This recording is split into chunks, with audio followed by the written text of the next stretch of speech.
ముందుగా చింతకూర శుభ్రం చేసి పక్కన పెట్టాలి.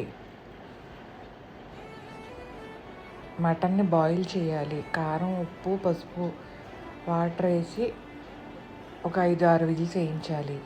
తర్వాత వేరొక ప్యాన్ పెట్టుకొని అందులో వెల్లుల్లి, ఎండుమిర్చి, కరివేపాకు వేసి వేయించాలి. వేగిన తర్వాత ఉల్లిపాయ ముక్కలు, పచ్చిమిర్చి వేయాలి.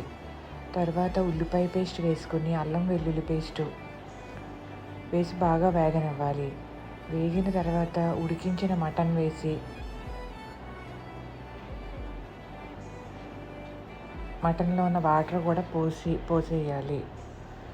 తర్వాత చింతకూర వేసుకొని బాగా దగ్గర పడనివ్వాలి.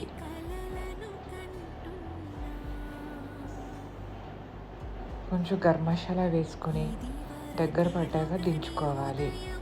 అంతే.